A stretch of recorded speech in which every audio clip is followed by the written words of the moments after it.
Good afternoon, everyone, and welcome to the second session of the Building Healthy Strong Communities Conference, Gatekeepers Galore, addressing trauma, stigma, and access to mental health care services for transgender and non-binary communities. So welcome back to those of you that joined us for our first session, and welcome to those of you that are new to the conference. So before we begin, I just want to go over a few housekeeping notes. If you wish to receive CEs for today's webinar, you will need to stay for the duration of the time and respond to all the poll questions you see pop up throughout the presentation. There will be time for Q&A at the end of the event, so please submit any questions you have in the Q&A box or the chat. We do encourage participation in the chat throughout today's presentation. We're going to wait just a few more moments before we begin, so sit tight and remember to respond to the polls when you see them. Go ahead and introduce yourself in the chat as well. I know this has been a fun way for some of our alumni, faculty, and students to kind of reconnect in the chat. I'm going to give it about another couple of minutes before I pass things on to Ann Easley. She is a member of our alumni board and our professional development committee.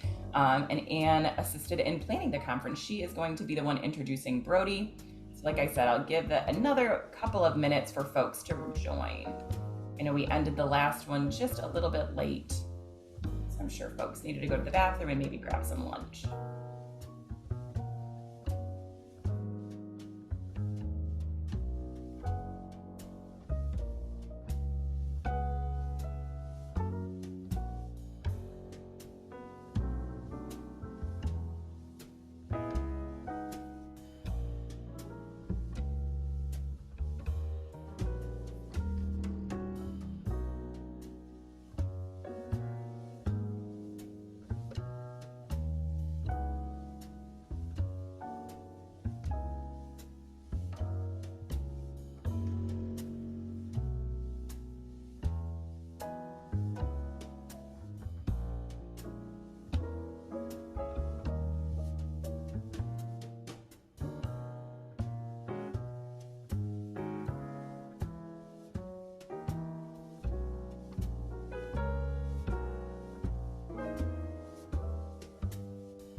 Well, good afternoon, everyone. I'm Ann Easley. I'm really delighted to have an opportunity to be a part of this amazing series of courses, and particularly interested in the one that Brody will be offering today. If you listened this morning to Dean Angel's opening comments, she mentioned the events of the last several years constituting an unprecedented assault on mental health. And this has been expressly evident in the barrage of anti-transgender legislation and increased rhetoric marginalizing trans people. So I think Brody's presentation today is particularly relevant as we really see how much is going on around us in our communities. And obviously his bio's up here. He's a 2020 grad of U of M and working across the state, co-founder of the Gender Affirming Care and Mutual Aid group of small group of therapists improving access to gender affirming mental health care in Michigan. And also really working on the assessments that are so important for getting good care and good long-term care for transgender people. So without further ado, I'm going to turn it over to Brody and enjoy the session and look forward to the conversation through your questions. Thank you so much for being here today. Thank you so much, Anne, for that introduction. I'm just going to get my screen set up here. Let me know if you folks cannot see that, looks like you can see it on my end. So thank you all for having me here. I really appreciate being invited to come and speak with you and present on this topic today. Like Anne said, it's very timely and very important to really dig into and talk more about different barriers that exist for trans and non-binary folks who are trying to access a variety of forms of mental health care, whether they are more short-term services or longer-term services. There we go. So my first question, before I continue introducing myself and really introduce this topic more for you all, I would really love to know who is in the room. I know you folks have been putting a lot of stuff in the chat, introducing yourselves to everybody, what year you graduated, but really also for just to get a more statistical sense for myself to learn who is here and what your background really is. Particularly, what are you working, like what field or segment of social work are you practicing right now? So if you're still a student, please feel free to mark that. If you're a mental health professional, if you're working in hospitals or schools, if you're a geriatric focused social worker, if you're a macro social worker, or if you're in a different aspect that I did not think of to put in this poll, feel free to also indicate that and share it in the chat if you'd like as well.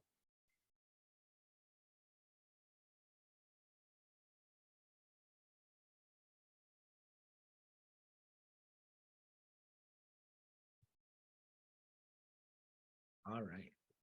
So it looks like the greatest percentage is mental health professionals, fantastic, and like a scattering across the other segments as well. Lots of folks in the other category, which is very exciting to me as well. Thank you all for sharing that.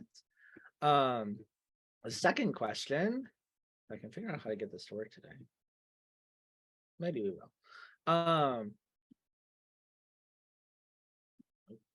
Sorry, I am getting used to doing dual screen, so please bear with me with that. There we go. Okay. Second poll question before I really start talking more about our topic today.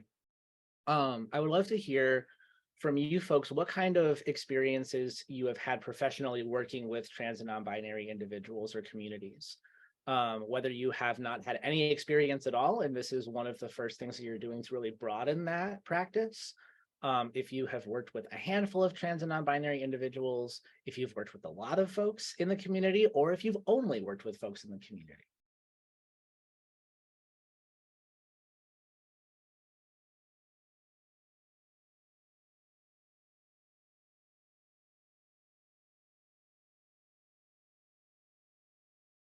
Really love to gauge what kinds of information or experience folks are coming into this with as well.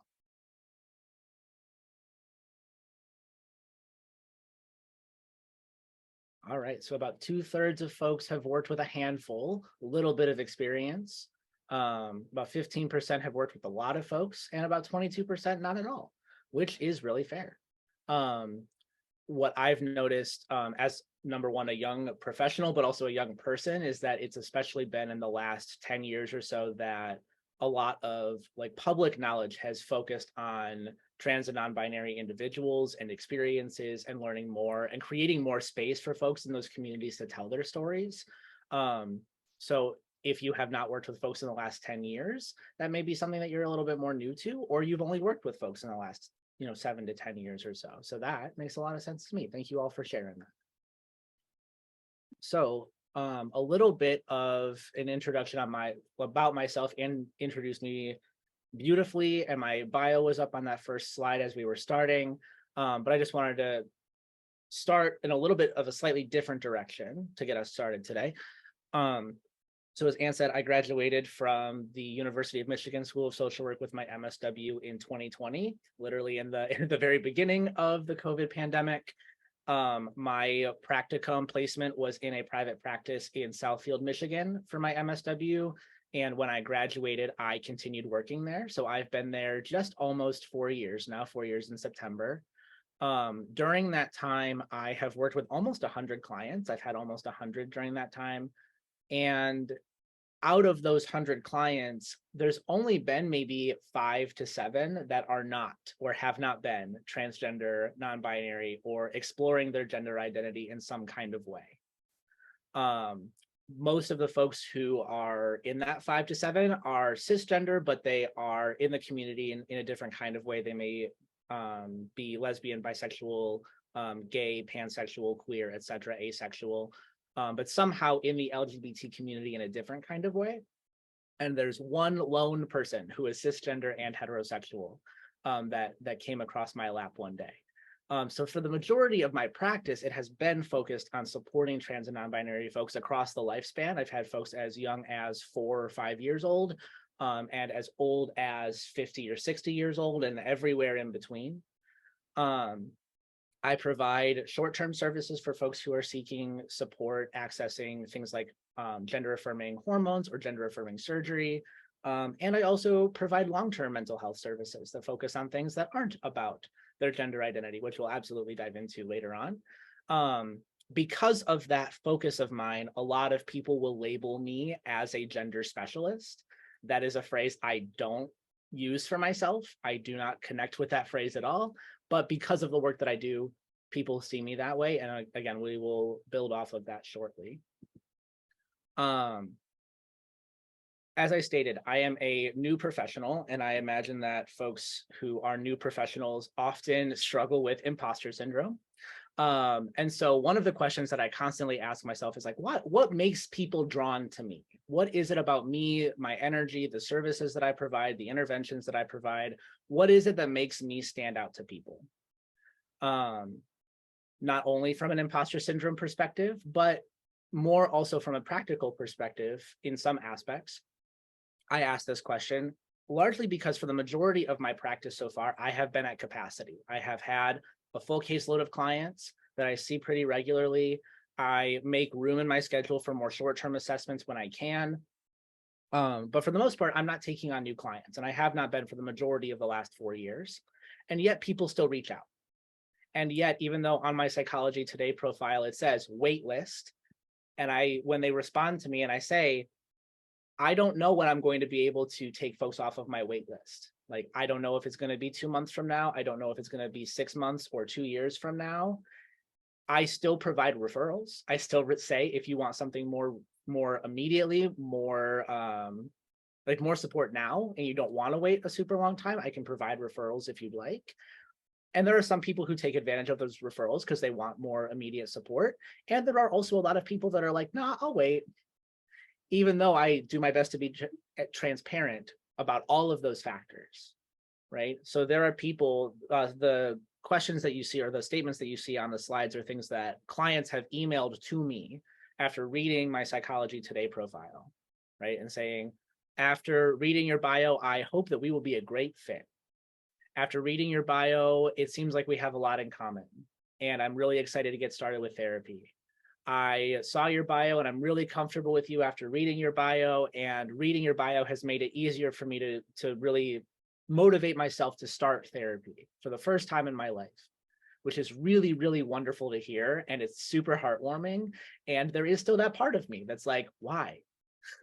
What is it about my bio that really connects with you? And what is it about this bio that makes you willing to wait an undetermined amount of time to start working with a therapist when there are other therapists who have more immediate capacity to support you sooner?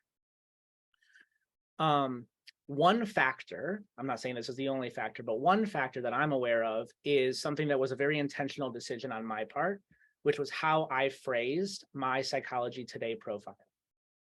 What you see on your screen is the second sentence.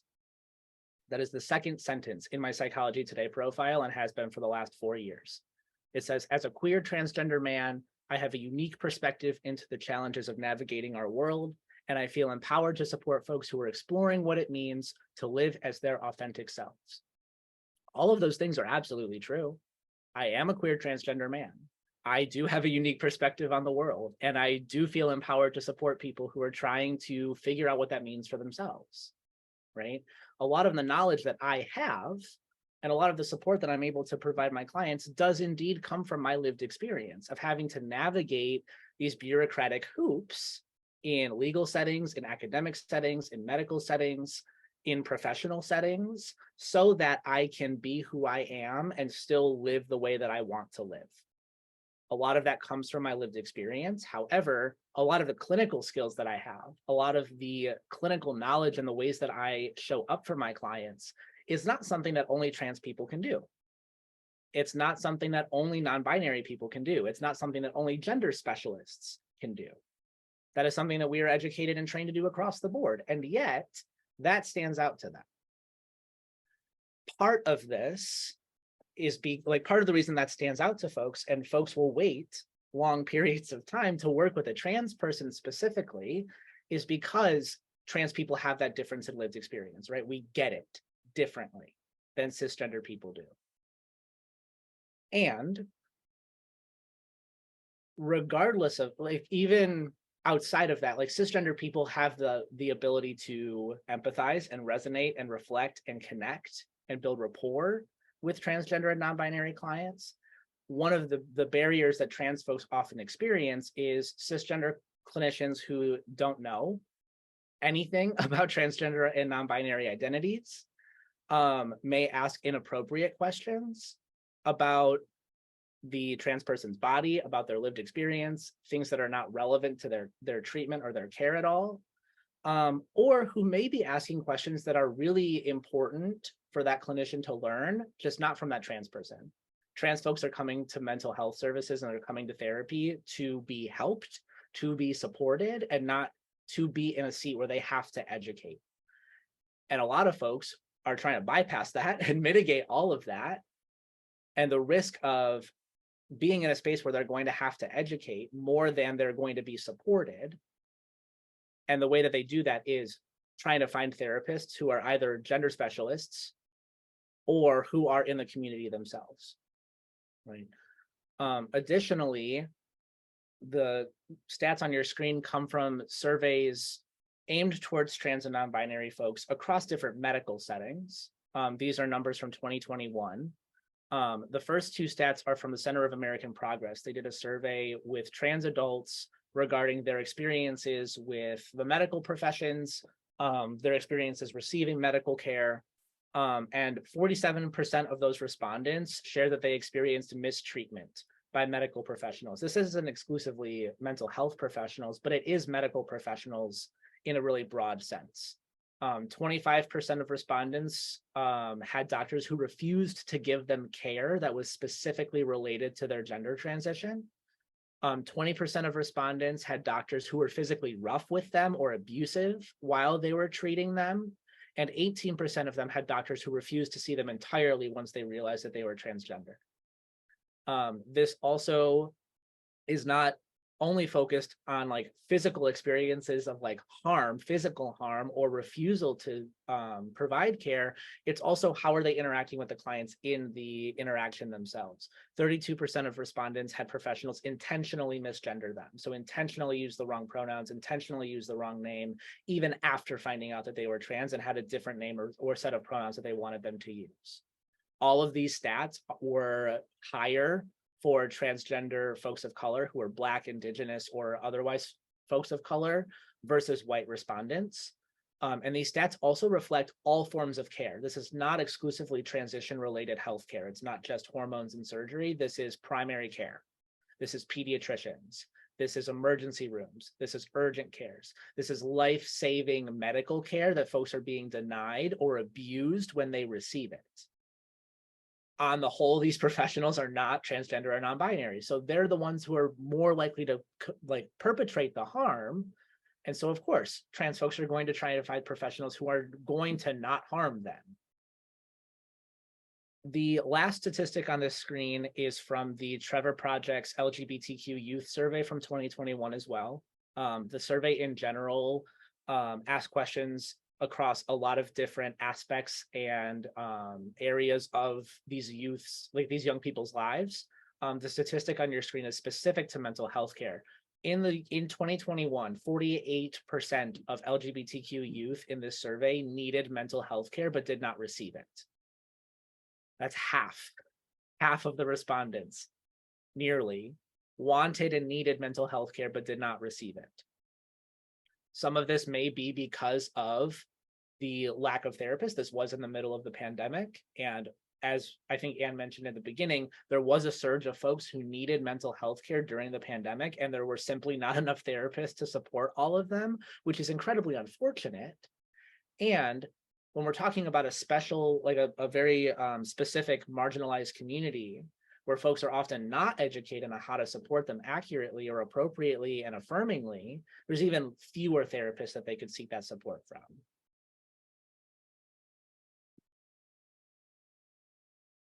One thing that I want to emphasize, actually two things that I want to emphasize before we continue. One is that there are going to be things in this training that you will likely leave with more questions than answers, even though there's going to be a Q&A at the very end. A lot of the concepts and things that I will mention, we're not going to necessarily have time to do a deep dive on today.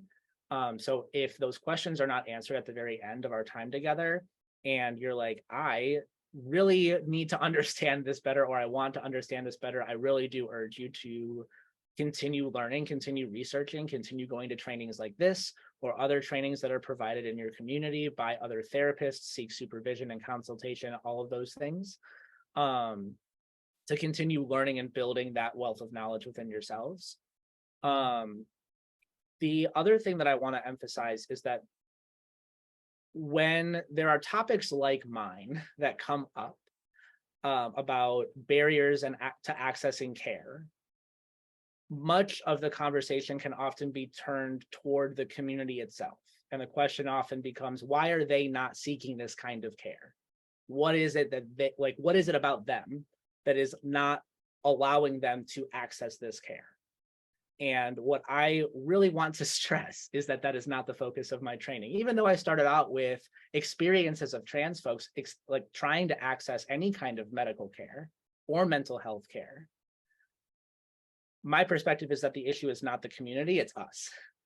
It is mental health professionals, it is social workers, it is doctors, it is psychiatrists, it's surgeons who need to change the dynamic in the culture that would allow trans folks to feel more comfortable seeking care and feel empowered to seek the care that they need, whether it's related to their transition or their general health and wellness. So I wanted to like throw that out there before we continue. And really also ground ourselves in a definition of what a gender specialist actually is. It's a phrase that I've thrown around quite a bit already so far. And I want to move forward with a shared definition. So this is a definition that I got from Indeed.com. Their definition of a gender specialist is a mental health professional who has a thorough knowledge of gender identity, sexuality, and related areas.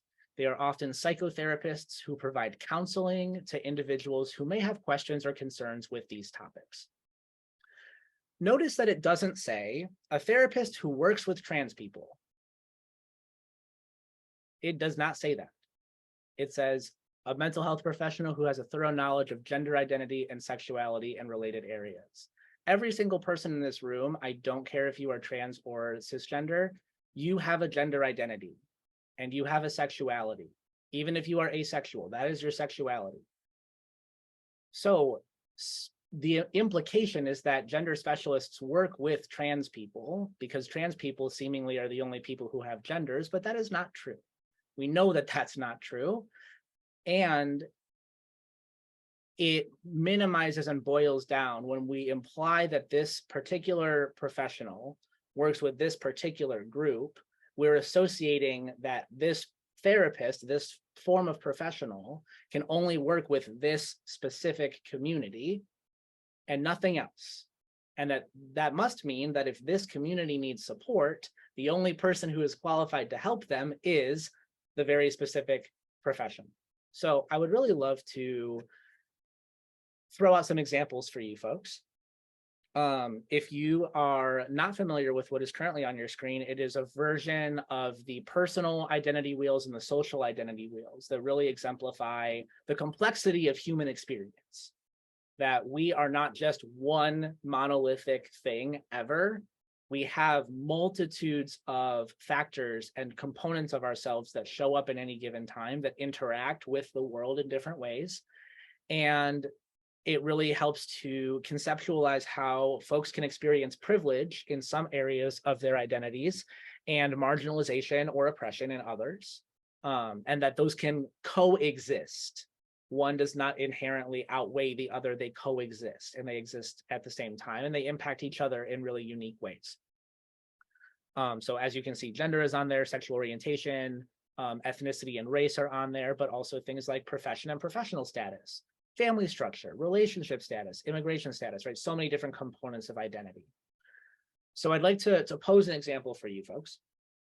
If I were to consider myself a specialist in supporting low-income clients, and I say I specialize my mental health care in supporting folks who are very low income to not only navigate the stressors of being low income, but also connecting them with supportive resources to help them meet their basic needs. And that's what I do for years and years and years and years. Okay. Imagine if one of my clients who I had seen for years came into a session and said, Brody, I have good news and bad news. Good news is I have made a career shift and I now am making so much more money than I used to. Things are so much more stable. I'm able to meet my basic needs. Things are fantastic. I'm now categorized as upper middle class per the census, per the government. My economic class has shifted. And with that shift, I'm experiencing these different kinds of challenges that are new to me, and I've never really experienced them before. Can you help me? Would it make sense for me to then reply with that client and say, you know what, I don't really help people who are rich. I don't work with high income clients. So you're going to have to find a specialist and someone who really works with high income clients, because that's not something I do. Would that make sense? I can only really see a couple of people. I really hope that the answer for you all is no. That would not make sense, right? I have a long-standing rapport with this client. This client trusts me enough to bring this new set of challenges to the table in our session together, and trusts that I'm going to be able to help them navigate that. It does not make sense for me to automatically say, nope, go somewhere else. That is not trauma-informed care. If we know anything about trauma-informed care, that is not it, right? That is not supporting them in allowing them to be themselves fully, to navigate changes and shifts in their lives with a professional who is going to be consistent, right? Who's going to be supportive, that creates that environment for them to be themselves and not worry about, is this person going to reject me? And knowing that we're going to be there to support them, even if that means connecting them with someone different down the line. That's not our initial response, right? As ridiculous as that may have sounded, this happens to trans folks every day. Clinicians respond to transgender and non-binary clients this way every day. And I've had several clients that I've done short-term assessments for who have said this to me. I have a therapist. I've worked with them for 4 years. The moment that I wanted to pursue surgery, they sent me to you. Wonderful for me and my income, not wonderful for them and their care, right? When therapists do this, or any professional does this, we're not taking into consideration that trans and non-binary people have complex needs. We are also complex people, just as much as any cisgender person is. When we completely and initially shove them off onto somebody else, that can reinforce that experience that this is not an okay identity to bring to the table here. And that only certain people, there's only certain spaces where I can really bring this out and talk about it.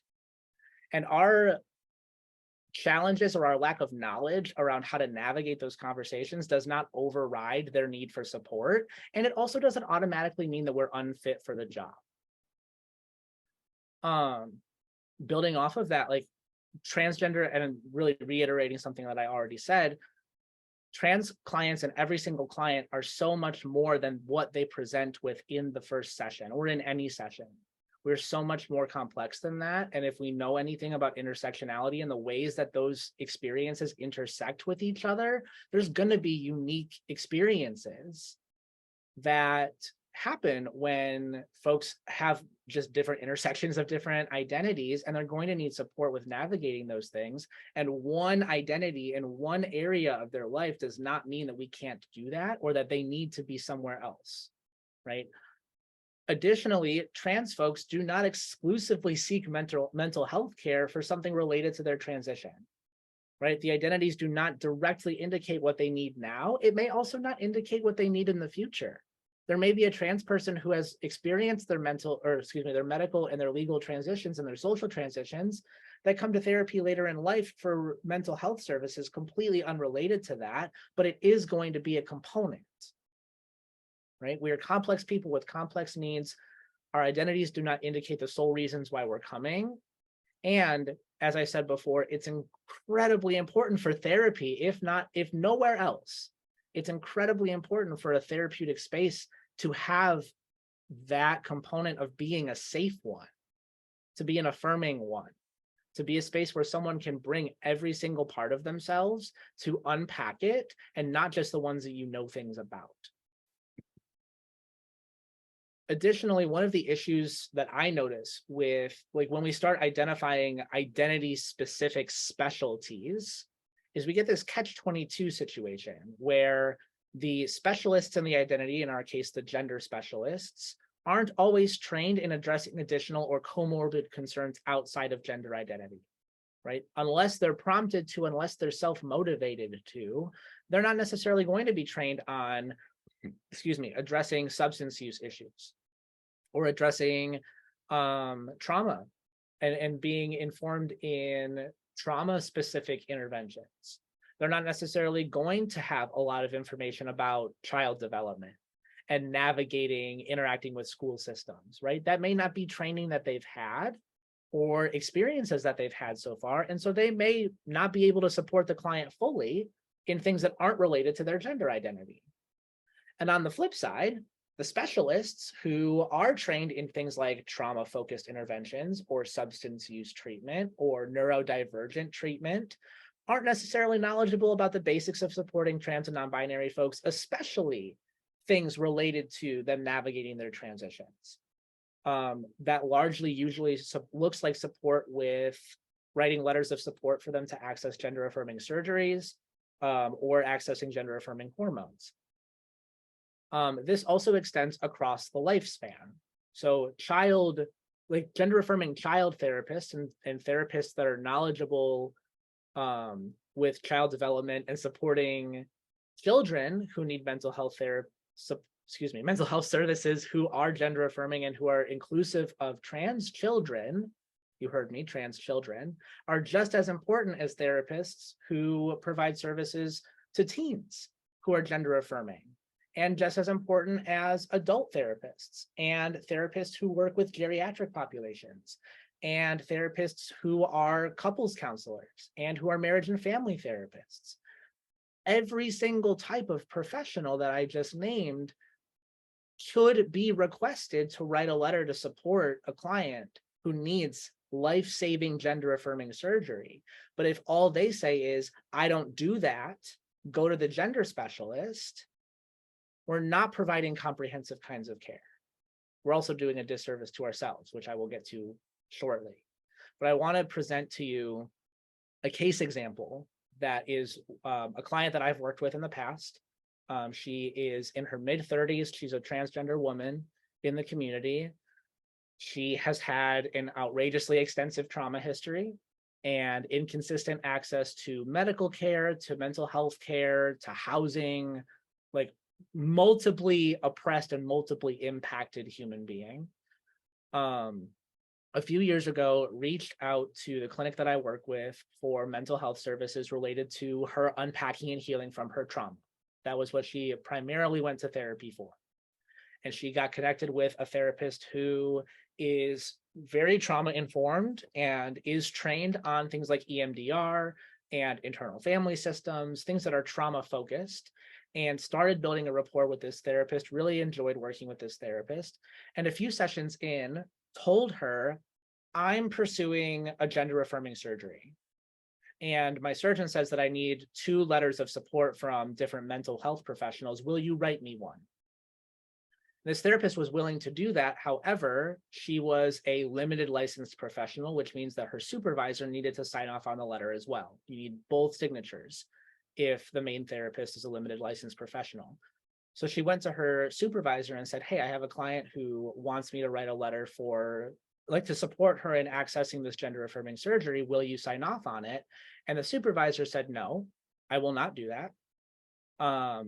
Writing that letter increases your liability exponentially and is outside of the scope of practice. So if you write this letter, I will not sign it.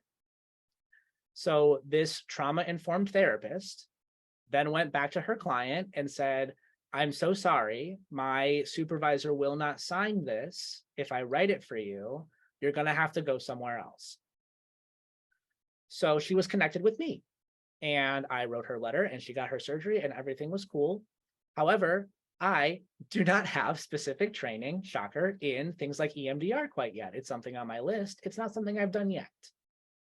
I am not someone who is a trauma specialist, for example. So that's not the kind of interventions that I am trained to provide that this client needed and that initially sought services for, right? So this is an incredibly common experience for trans folks too, where they are asked and confronted with making the decision to either prioritize their gender identity and prioritize seeking the things that are going to help them feel like life is worth living, truly, or working with a specialist or a therapist who has knowledge in supporting their mental health in a more slightly more global sense, but not be able to help them with their gender stuff. I don't even know if this is a perfect world scenario, but in an ideal scenario, that would not have to be a decision that it falls on the client to make. In an ideal world, she would have been able to work with that therapist, and I would never have worked with her because this therapist would have been able to do that assessment, to write the letter and have her supervisor sign off on it, and for this client to continue working with her to really unpack and heal her trauma in a way that we have done really wonderful work, and she has seen so many different kinds of improvements in the last few years that I am not able to provide, not yet. So this is where we will start tap dancing into the realm of ways in which the education and the training and the curriculum of a variety of social work schools. And I think this is a truly like systemic problem. It's not like one school in particular, but like MSW programs do not necessarily provide like where the gaps are. And also it's not just the MSW programs, but it's also the ways that we support emerging professionals in understanding what their role is as a mental health professional in the field. One area that, or one aspect of that where that really shows up is when social workers or mental health professionals really buy into the power dynamic of I am the professional, I'm the one with student debt, and I'm the one with letters behind my name. Therefore, I need to have all of the information and answers, and I should already be educated about this. And if I'm not, then I can't be. If I'm not, then I am not good enough, and I'm not the person who's able to help you. What I am going to outline and unfold before you all today is the ways in which that continues to be reinforced, rather than centering the focus on, I don't know this now, but how can I learn it when I'm prompted to? So before we go into that, I would love to poll you all and ask you, in your professional education curriculum, regardless of where you went to school or how long ago you were in school, were you taught how to assess the presenting needs of a client and write a report that reflects and communicates the needs and the recommendations that you make to any necessary parties, whether that be schools or doctors or legal teams or anything like that? Please indicate if you were taught how to do both, if you were not taught how to do either, if you were taught how to only assess but not write a report, or if you were taught to report, like to write a report but not how to assess.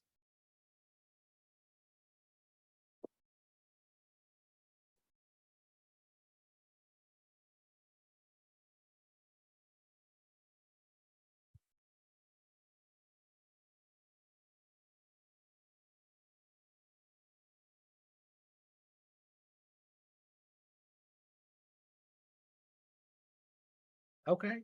Fantastic. So it looks like about half of folks in the room were taught how to do both of those things. In your educational programs, you were taught how to assess the needs of a client and report them to people who need to know about them. Just over a third of folks were only taught how to assess, but not how to write a report. 10% were not taught how to do either of those things. And then only about 3% were only taught how to write a report, but not how to assess. Which truly was about the spread that I was expecting, right? For the most part, one of the, I think it's like two of the really important standards that CSWE accredited social work programs have is to learn how to assess and to learn how to report, right? That's a really critical part of how we intervene and how we support people, is by assessing what the heck is going on, right? So the following slide lists several different factors that I'm hoping to, hold on a second, there we go, that we'll go into in a little bit more of a streamlined way on the following slide. But I wanted to break down for you folks some of the things that often get in the way of therapists being able to provide this care for the ones that do want to. What gets in the way of them being able to? This is things that folks have told me that are professionals and also clients and also students who are in social work schools about their experiences learning these concepts. First and foremost, historically speaking, I don't know if that's still the case now because I've been out of school a few years, but historically, there has not been a very specific focus on our role as therapists within an integrated healthcare system, right? We don't necessarily know how to reach out to doctors or to reach out to psychiatrists that aren't associated with our practice, or folks at a school or folks in a legal setting, to really advocate for our clients and making sure that we are providing well-rounded, comprehensive care and that everyone's on the same page, not working against each other. That's not necessarily something that I remember learning in my program. I don't think that that's something that a lot of folks learn how to apply knowledge toward. So in that sense, reaching out to a surgeon and writing a letter and knowing where to send it, knowing who to reach out to say, hey, where does this need to go? That can be really intimidating. And sometimes when things are intimidating, we end up not pursuing it. Rather than saying, what do I actually need to do? We just don't. There's also lack of training on how to be a, quote, a surgery Sherpa.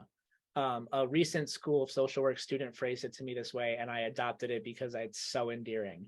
But the concept is that social workers and mental health professionals are not taught about all of the logistical ways to support folks, to guide them through the process from beginning to end on how to access surgery or how to access things that are gender affirming medical care or legal care. It's not something that folks are taught in schools. And so a lot of folks don't know or don't know where to find that kind of information. I asked the specific poll question on the previous slide for a very specific reason. About half of you were taught how to assess and write reports, which means that about half of you have the skills and the knowledge to assess a transgender person's readiness for surgery, to go through with them the benefits and risks, to help them plan for if something goes wrong, if there are complications, and help them plan for who to reach out to. And you have the ability to write a letter reflecting that to send to a surgeon. Congratulations. I wish that were the end of the training. It's not, because what we're taught how to do all of those things in a really general way when we're in school. What we're not taught is how to apply those very specific skills in this very specific way. It's not impossible. It's not difficult. Some of you may be surprised to learn that all of the things that you would need in order to write a letter of support for surgery for a trans or non-binary client is free on the internet right now. It's free on the internet right now. And yet there are so many therapists who say, nope, I can't do that. Nope, I don't know where to find that, so I'm not going to learn. I'm not going to try. And they don't realize that they already have the skills to do that. It's just learning how to do it slightly differently, or learning what the specific requirements are to be in a letter, how it needs to be phrased, where it needs to be sent, That's what folks don't know, and folks don't realize that it's so easy to find that information. I had already mentioned this previously, but I will continue to bring it up because it continues to grind my gears, that supervisors do not often support their LLMSW supervisees in being able to provide this kind of care. I'll go into it a little bit more on the next slide, but again, a lot of the language that I hear is that's outside of your scope of practice, that is a high liability. What if they regret it? What if they change their minds? What if they come after us? What if they sue us for malpractice or neglect, whatever the concern is, rather than saying, what is it that this client needs right in front of me right now, or in front of my supervisee right now, and how can I empower them to seek that knowledge, to generalize the skills that they already have in this very specific way. A lot of the supervisors don't have that knowledge and support, so they're not able to provide it to their supervisees, which thus continues to create this cycle, right?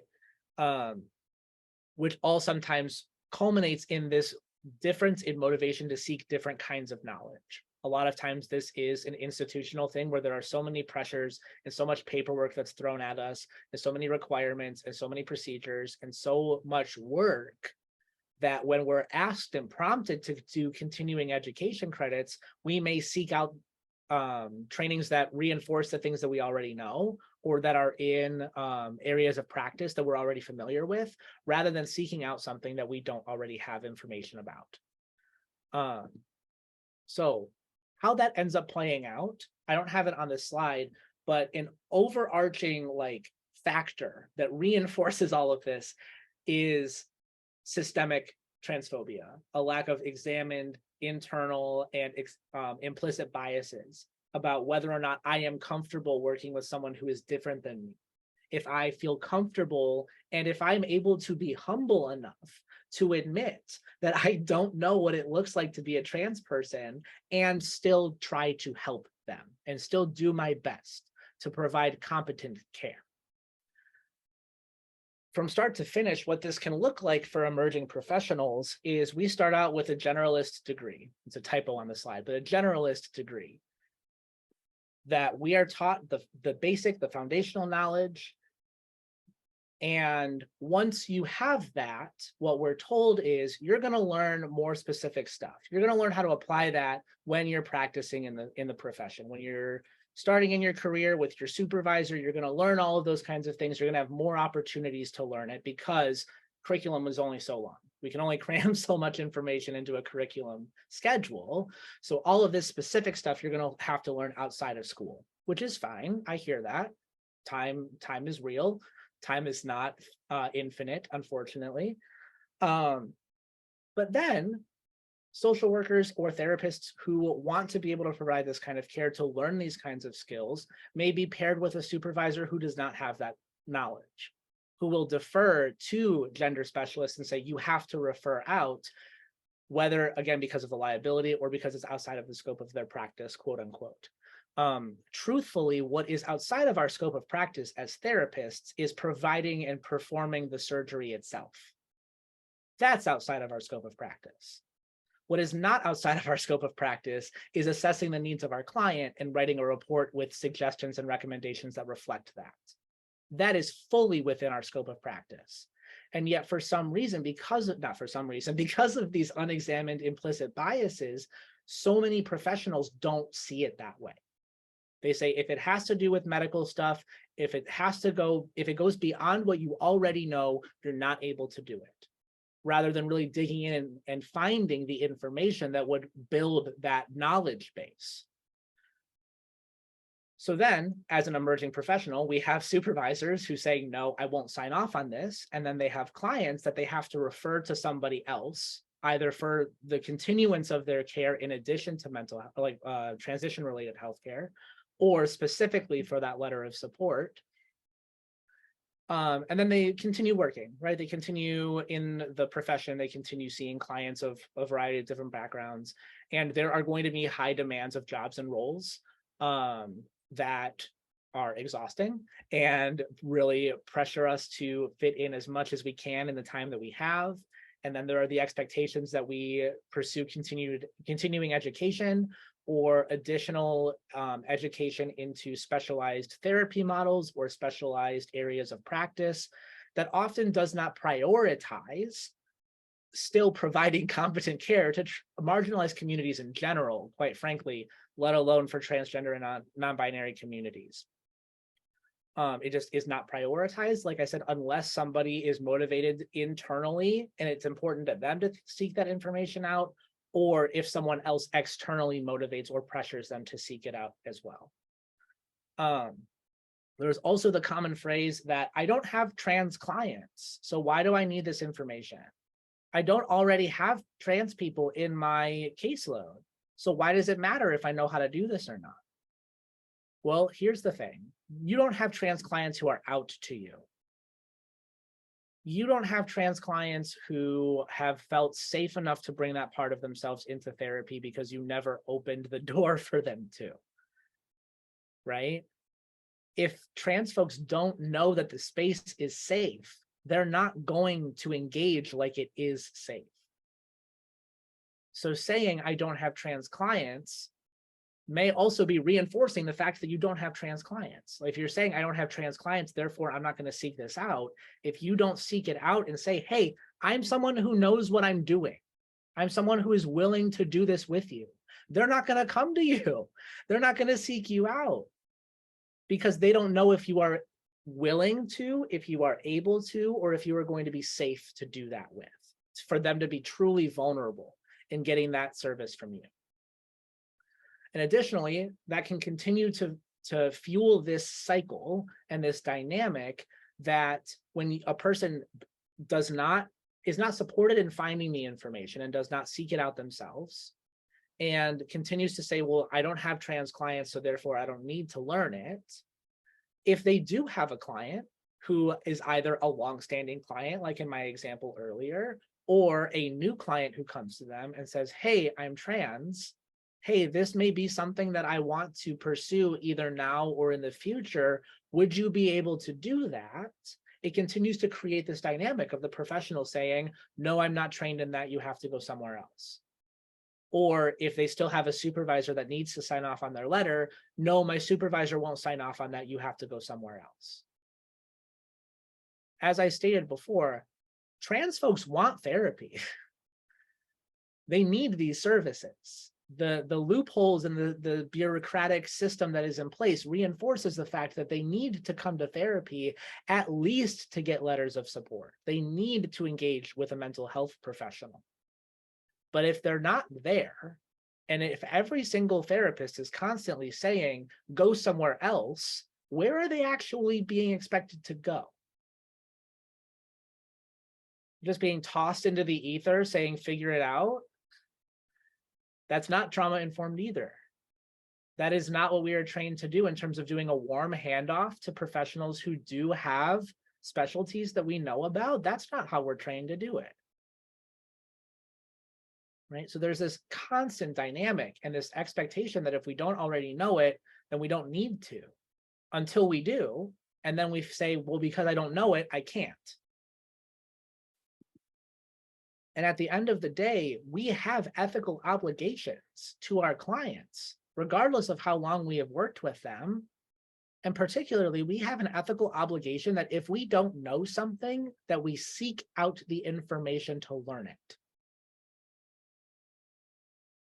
Standard 1.04 under competence, when generally recognized standards do not exist with respect to an emerging area of practice, which, like, to some degree, supporting trans folks in an affirming way could be considered that way, even though there are existing standards and have been for decades on how to do this properly.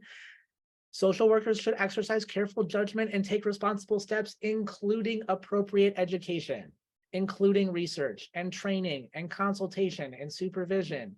You all get a gold star for coming to this today, because this is the beginning or a continuation of appropriate education and training and consultation and supervision. This is an ethical obligation that we do this. It is not outside of our scope of practice. It is not something that is a liability. This is a requirement as a mental health professional to be able to seek out information when we don't know how to do something. And regarding standard 1.05 with cultural competence, we should obtain education about and demonstrate understanding of the nature of social diversity and oppression with respect to so many different areas of personal and social identities, including and certainly not limited to gender identity and expression. We are also charged with doing that. We are charged with learning about the ways in which oppression and social diversity show up for people and reinforce barriers to care. And we are charged with figuring out how to mitigate that, how to work around it, how to not contribute to that problem. Additionally, I'm assuming that most of you, if not all of you, are here because you want to be allies to the trans community. You want to be able to support folks and show up for them. And I'm here to tell you that allyship requires action. Allyship requires that we learn how to do something different, and we intentionally do something different. I'm assuming folks are familiar with the stages of change. If we're constantly in a preparation state of change or a contemplative state of change, that doesn't write letters of support. What writes letters of support and providing long-term mental health care, not even just transition-related health care, but long-term mental health care, is being willing to act, to try, to fail, to be humble and apologize to our clients, and continue learning how to do better. And I believe Anne said this at the beginning, so I would be remiss if I did not also take a step back and look at the broader social context, right? And the systemic and social factors that continue to feed into why it is so challenging for trans folks to access care. It's not just how we are educated and how we're supported and empowered as professionals, it's also the broader world and the broader context of the world. During a 2020 study and a survey of trans folks and their experiences with income and employment status and access to healthcare and insurance, like healthcare insurance experiences and situations like that, 19% of transgender adult respondents were more likely to be uninsured compared to their cisgender peers who are at 12%. So 12% of cisgender folks were likely to be, or who were uninsured, 19% of trans adults were. Additionally, 19% of trans adults were more likely to report cost-related barriers to care compared to 13% of their cisgender peers. So finances are outrageously important, whether that is access to insurance and finding a therapist that accepts the insurance that they have, especially Medicaid. Trans folks are more likely to be on Medicaid than anything else. Transgender adults are also more likely to be unemployed or to be low income. 25% of transgender adults during this study in 2020 reported an annual household income of under $20,000. 15% of cisgender adults reported the same household income. So 25% versus 15%, under $20,000 for their household income annually, right? Finances are an incredibly huge barrier to accessing care, regardless of whether you're finding an affirming therapist or not.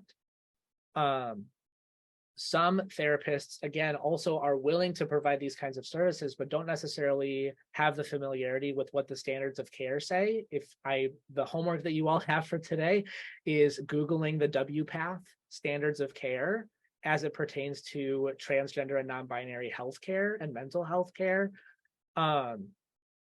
Many folks don't recognize and know that they're there. And so they're providing this kind of care with wildly different kinds of requirements and standards than what WPATH actually requires, which also means that, for example, some clinicians require that they see a client for over 6 months before they will start doing an assessment for a letter of support for surgery. That is not what WPATH says is necessary. Additionally, some therapists, in addition to the regular per session charge for their services, will charge an additional fee on top of that for the letter. So they may charge $150 or $200 for a therapy session, and then once they get to the letter, you charge an extra $300 for the letter itself. Financial barriers are serious, and that is, there's a lot of words for that. It is an additional barrier at the end of the day. It's an additional financial barrier that a lot of folks have to figure out how to navigate, whether they can even afford to access the care, regardless of whether it's there or not. Additionally, there is a lot of dialogue around the application of the gender dysphoria diagnosis for trans and non-binary folks. To some degree, this is an access diagnosis. So putting it on a client's file helps them to access gender affirming healthcare like hormones and surgery. And it can also limit or restrict their ability to access other forms of healthcare that they need, whether now or in the future. It may restrict their ability to get life insurance, to adopt children, or to navigate the world in a broader sense, even outside of their medical care. And also additionally, because of things like institutional bias and institutional transphobia and things like that, trans folks who seek mental health care that is not related to their transition may also have the gender dysphoria diagnosis applied to them, even if that's not what they're going to therapy for, even if that's not a presenting concern. Therapists may just look at them and say, oh, you're trans, so therefore you get this diagnosis, when they may be presenting with signs of anxiety or signs of depression or OCD or literally anything else. And that may not be at all what they are coming to therapy to get support around. And the irresponsible nature with which some people apply that diagnosis can be really harmful. That's one of those topics that I recommend you folks also do more research and get more consultation around as well. But there can be really significant barriers created by that diagnosis being on a client's file, and some trans folks don't want it on their file because of that. And the last thing that I will say will be the first thing that Anne started with, also just recognizing how significant and serious these anti-trans legislative movements have been just in the last 5.5 months. These numbers are for the last 5.5 months, not for the last 6 years, 5 months. So at least, I will also say, 557 bills have been proposed in 49 of the 50 US states just this year, and 27 bills have been proposed on a federal level. These are bills to restrict access to mental health care, restricting access to medical care that's related to a person's transition. This is restricting whether or not trans children can go to school and be respected and access bathrooms that they feel safe in. If people can, if professionals are going to be charged with felonies for accessing and supporting clients and accessing this kind of care. I wanted to read a couple of the bills that have been passed already. One in Oklahoma restricts access to gender affirming care for anybody under 26. 26, these are full-blown adults, and they have been for 8 years, but the state of Oklahoma is saying that they can't access life-saving, gender-affirming medical care until they're 27 in the state of Oklahoma, and professionals who provide that kind of care will get their licenses revoked and will be guilty of a felony. In Arizona, they passed a law and a bill saying that teachers may not refer to students in a way that is not congruent with their biological sex. So if they tell a safe and affirming teacher that they use a different name or a different set of pronouns, their teacher is legally obligated to continually forcibly misgendering them, or else they may get fired or charged with fines or imprisoned. In Wyoming, they are considering it child abuse to provide hormones or surgery to anyone under 18 to change their sex, which explicitly goes against WPATH standards and has done, and that is what WPATH has said for years and years and years and years. As problematic as WPATH is, it is the law of the land in terms of standards of care for transition-related healthcare, and that does not follow it. What studies and research shows us is that when transgender people of all ages and non-binary people of all ages have access to gender-affirming healthcare, it reduces the suicide rate by 78%. If they have one affirming adult in their life, it reduces the suicide rate in half. It cuts it in half. And these states, 87 bills, are reinforcing the idea that these trans folks and non-binary folks don't know who they are, and that they do not have autonomy to make the changes to their bodies that would make life tolerable to continue being it. 364 at least of these bills are still active. Thank goodness 106 of them have failed so far. There are a number of different organizations that are keeping tabs on that in every single state and on the federal level to really support folks in understanding what the state of their state legislature is and what they are proposing and what they are passing. To my understanding, Michigan is not on that list. That does not mean that Michigan cannot be on that list or will not be on that list. It just means that they aren't yet. And unfortunately, that is where I'm wrapping up, is the fact that all of these factors are within our control to do something about. Right? We start on the concept of how we're marketing and how we're making ourselves known. If you are already a social worker or a clinician that knows how to do this stuff, knows how to provide this kind of support or are willing to, say so. Be explicit about that. Say, I have this, literally add a sentence to your bio, wherever your bios are. I have this knowledge and I'm willing to do this service. And get back to me on how that works for you.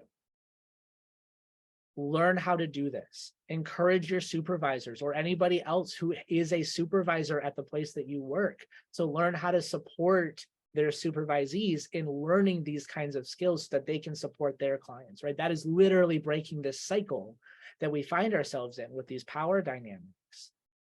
And ending on the systemic things really hammers home the importance that we as social workers are not only charged to work on an interpersonal level, but we are also charged with advocating on larger systemic macro levels to get these bills to make them fail, to present research and evidence and support that this is not,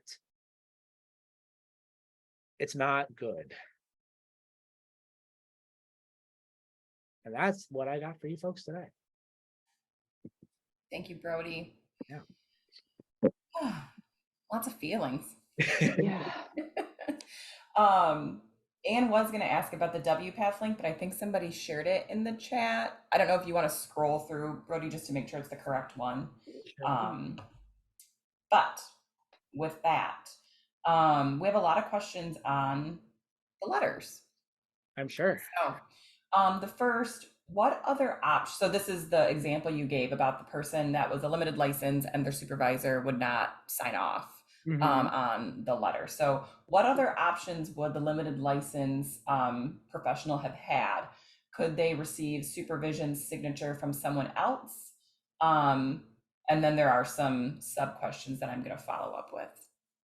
For sure. That is definitely an option, right? So if you have a primary supervisor who is not willing to do that and to sign off on that, absolutely seek supervision elsewhere.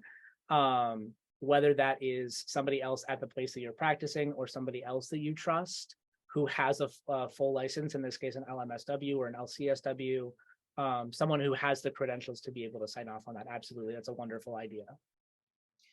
Can you address the ethical issue of the supervisor refusing to sign off on the surgery recommendation? I can definitely address it. It's definitely, in my opinion, it is definitely an ethical violation. My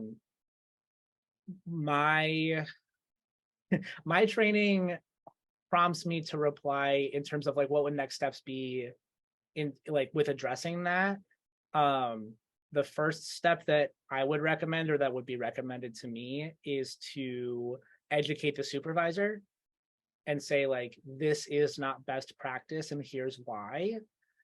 If they continue to refuse and be like, nope, sucks to suck, I'm not doing that.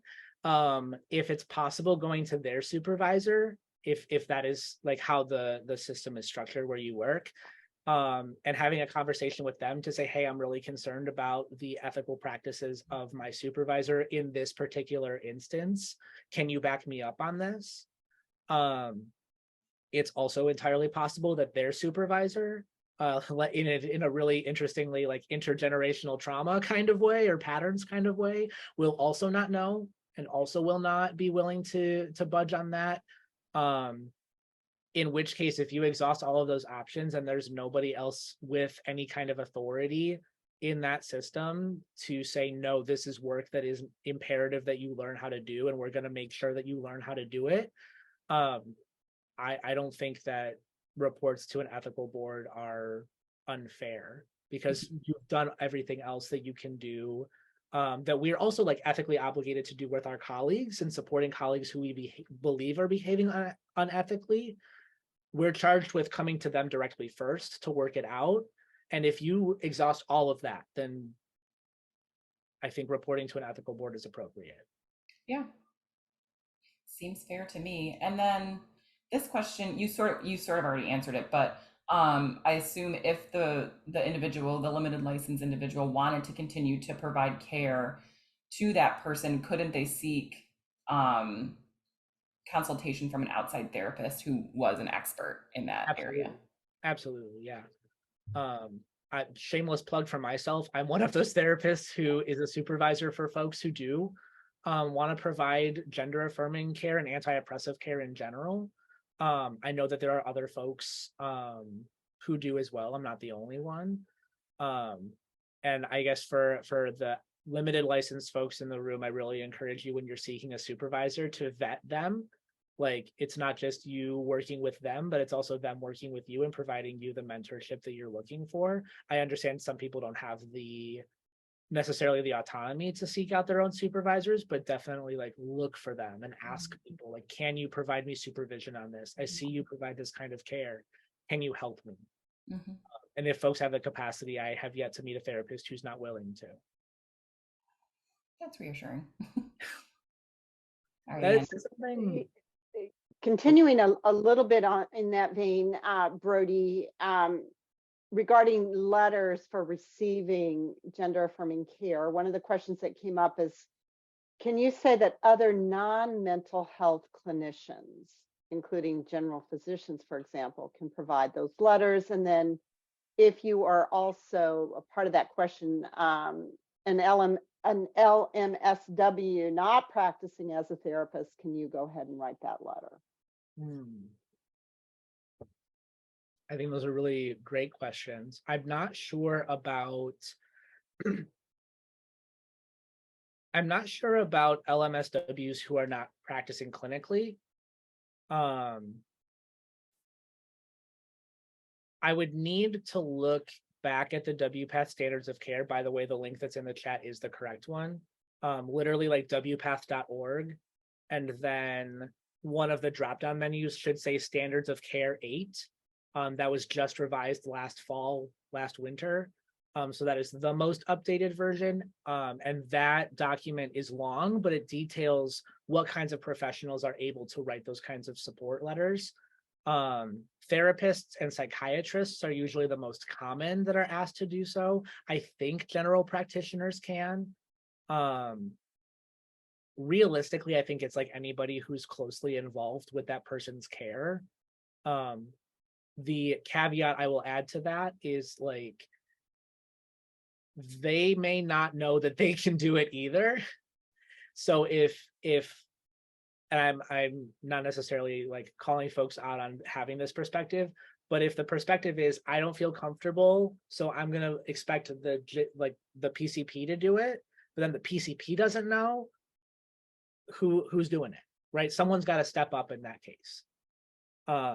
So yes, I think GPs or PCPs would be able to do it legally speaking. Like I think that would be accepted by the surgeons or the insurance office. It just really depends on if they know they can. Sort of building off that, we've got three more questions as it pertains to the letter. Are there any malpractice concerns if you write the letter and the patient decides to detransition? Is there anything we should consider to protect providers that are asked to write these letters? I also think that's a really good question. The way that I approach my practice is from an informed consent model that is really grounded in my client's self-determination. When I'm assessing for clients and like preparing to do these assessments for folks accessing gender affirming surgery or hormones, I'm not assessing whether they're trans enough. Mm-hmm. I'm not assessing if they're trans, and I'm not assessing if they're going to have this decision and not change their mind later.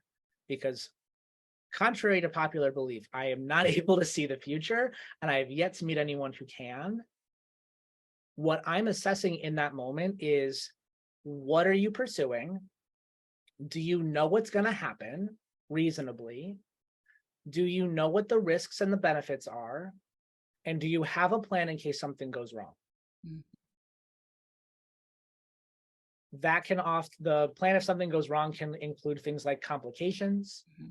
That can include things like if you pursue this procedure and you are unhappy with your results and want revisions, what's the plan? What's the plan if you have, like, who do you reach out to if you have complications? And I do ask, if you change, like, if you decide in the future that this is no longer an affirming decision for you, what's the plan? Mm-hmm. I'm not saying, well, if you change your mind, then I don't know, like, that's not the conversation we're having. And because that's my approach, I'm far less concerned about what they're going to do to me if they make a different decision, because the whole process is rooted in their autonomy and their decision-making capacity and their self-determination, which is a social work principle, right? When we center it in that and we really go through as much as we possibly can what to expect, they make a decision. Mm-hmm. And if they're unhappy with their decision, they have the ability to seek a different one. Yeah. Right? There's something else I was going to add to that, but it slipped my mind. That was a great answer. Yeah. On a personal, go ahead. I was just following up to that, and I was just going to say, maybe, is there a good template or example that you then use for an assessment form that you could share? Because that seems like some of those questions you're asking are ones that would be on that kind of a assessment form. Sorry, Emma, I just had that thought. No, yeah. That's a really important question. I've created, so in terms of like questions that I ask, I've created a template for myself. I also have a letter template. Ironically, I took the letter that one of my previous therapists, Anthony Beasley, wrote me and tweaked it and like have updated it since to make it my own. So I use a letter template that's based on his, and then I have an assessment template that like guides me through like, what do I do at what time? What questions do I usually ask at one time? I usually am able to get that assessment done in 3 1-hour sessions. Some folks don't want to meet that often. Some folks are really comfortable with that. But usually that's really effective to get it done. I can either share those documents, or one thing that I do know, I'm anticipating to work with the School of Social Work's Continuing Education Office to provide a training specifically around letter writing for trans folks accessing this kind of care. So if I'm not able to share it with you now, that'll be something, I think it's early next year it's scheduled for. There's also truly, if you look up like letter of support, like gender affirming surgery letter template, I found one last week that is a page long that you literally plug in all of the information with. The WPATH standards of care, if you look at the very end of the document, when in one of the appendices, it lists what kinds of things you need to be asking about it lists the things to ask about that need to be in the letter. At a bare minimum, it's like psychosocial assessment, safety concerns, ongoing medical and mental health concerns, capacity to consent, if they're over the age of consent, there's not that many. It doesn't have to be super long. I have my own process of doing them, but it does not have to be something that you get from me either. If there's so many free templates online. If folks just look, when I say that the things are free online, I really do mean they're free online. Yeah, we have Lindsay Hall in the chat stated that they took a CE on letter writing through Simple Practice. Yeah, And found it Simple Practice helpful. has been providing a lot of trainings about like supporting trans folks specifically. I've seen pop through.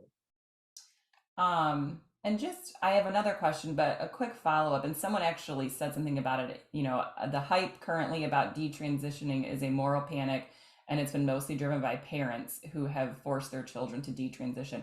I Hmm. have always been, and please correct me if I'm wrong, Brody, but I have always been in the mindset that sort of saying that to someone like, well, what if you regret it, is almost offensive Yeah. because it's sort of assuming that how they identify is maybe not true. Yes, absolutely. And I think not only is it offensive, it's also rooted in historically oppressive perspectives on trans people and trans communities, which could be its own training in itself. But so before gender dysphoria, just super briefly, before gender dysphoria wasn't a diagnosis or the diagnosis, the way that it was in the DSM was phrased as gender identity disorder. And so historically, up until like the early 2000s or 2010s, the perspective was being trans is a mental disorder, which must mean that you're nuts for feeling this way. Something's wrong with you for feeling this way. That shift in the DSM-5 has, and the renaming of it, honestly, in the DSM-5 puts that focus more on the distress that somebody experiences when they walk through the world in a transgender or non-binary experience.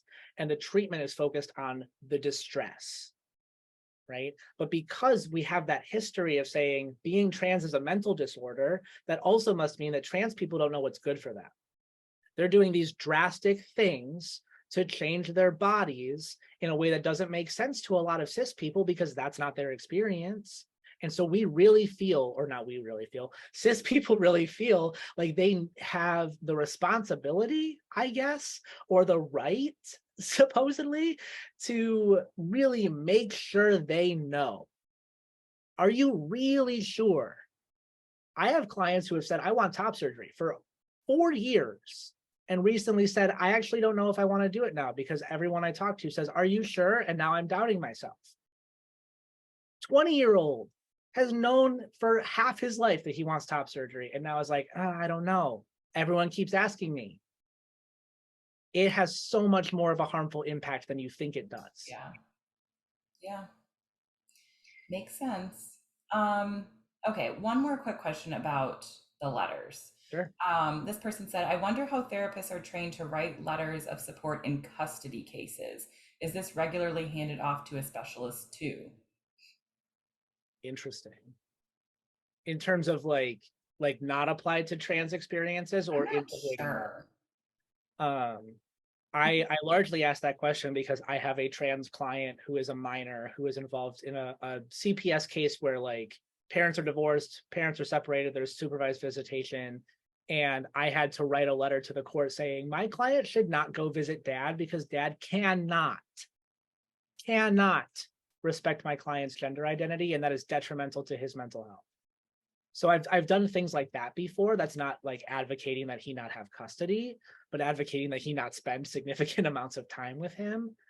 But I think if the person asking the question is trying to draw a parallel, I think that's a really good point. Like we are charged to support people regardless of what kinds of things they're going through and advocate to the best of our ability. And this is no different. It's just in a different way.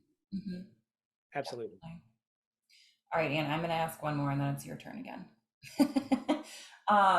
So this person says, I know you stated that you have clients get transferred from previous providers because they choose to transition. What would you recommend a clinician do if they feel they are not equipped to assist the client in their concerns in a way that is not harmful to them? Would you suggest the clinician try to get up to speed as quickly as possible or continue to work through these issues with the client despite them not being able to support the client fully or potentially cause harm?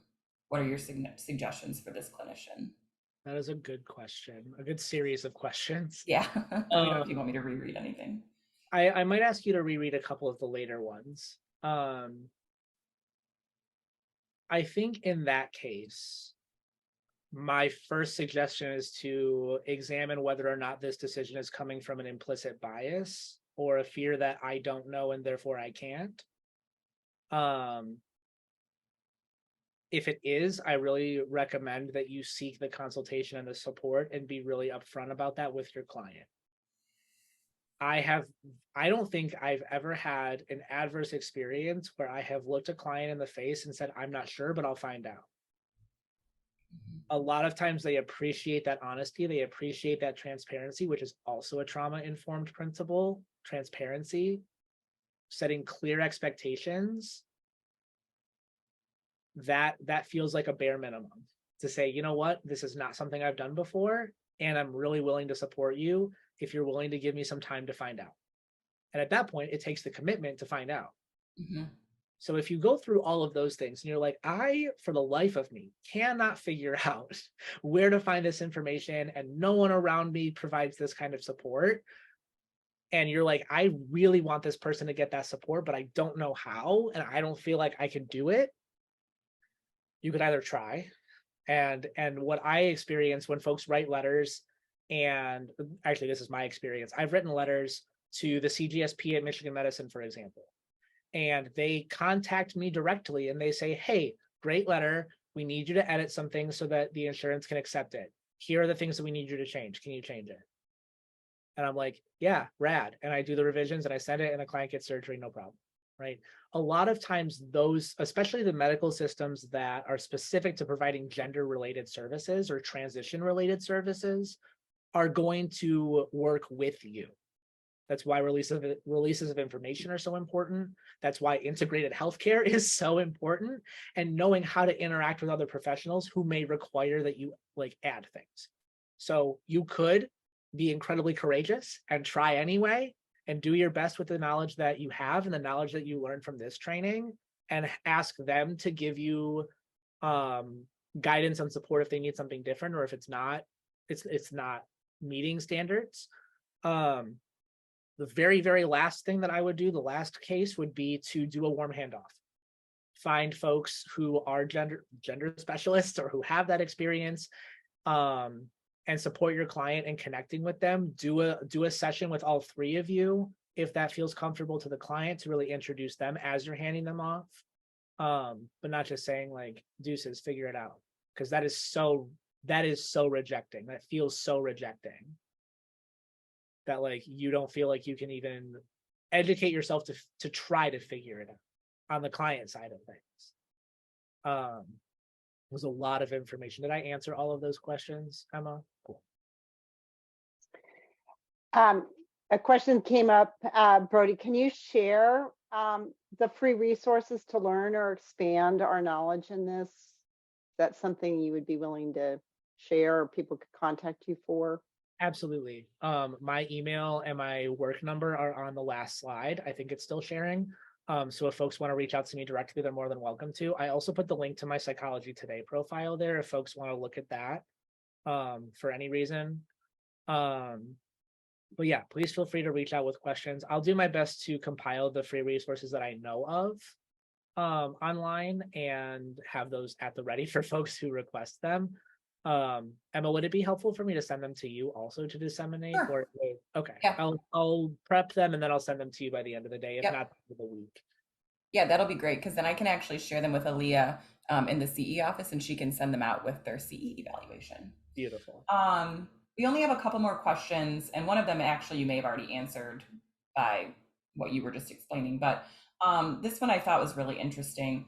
What advice do you have for someone whose personal values conflict with supporting gender transition surgery? That's a lovely question. I think my my initial response is answering with another question, which is like, what personal values are getting in the way of you supporting your clients? I I really respect that different people come from different places, and I don't have any intention of malice or saying that folks should not have personal values or should not stand by them. That's not what I'm suggesting either.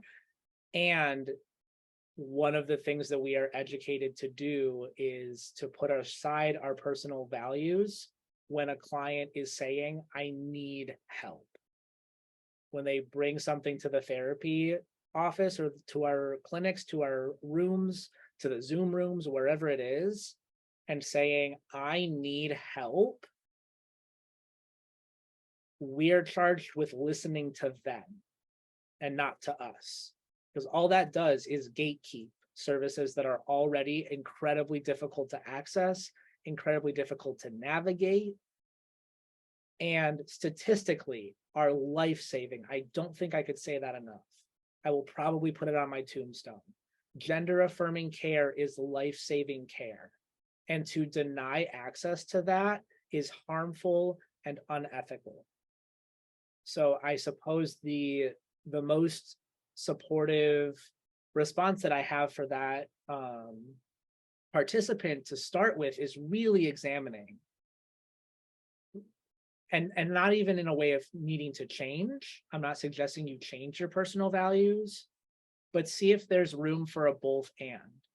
Can I hold this personal value while understanding that my professional values prompt me to act in the best interest of my client? And there's so much evidence-based data that suggests that access to gender-affirming care is in the best interest of their client. So that'd be where I would start. Well said. Very good. Do we have time, Yeah. Emma, for Go one ahead more? and do that one more, and I think it might be a real quick answer because I think he already. Okay. One of the questions came up that in the 1980s, U of M Med School did have a gender clinic. It was multidisciplinary. Do you know if there's still that going on, or is that a resource for folks? Absolutely, yeah, there is. It's the acronym is the CGSP. It's the Comprehensive Gender Services Program through Michigan Medicine that still exists. They have, I think it's both a specific program and it's like connections to different professionals within different programs and specialties. So there will be endocrinologists and pediatric endocrinologists, and one or two of them will also have the focus in providing hormones to, or hormone blockers to minors. Same thing with adult endocrinology and plastic surgery and different kinds of surgery that is gender affirming within Michigan Medicine. So yes, that does still exist.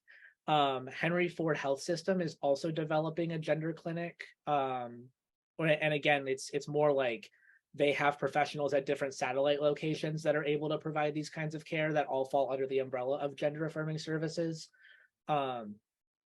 At least in Michigan, that's what I'm familiar with in terms of what our hospital systems provide. Henry Ford, Michigan Medicine, and Spectrum Health towards the west side of the state are the ones that I know are most affirming. And then others are a little bit more hit and miss. But yes, that clinic does still exist.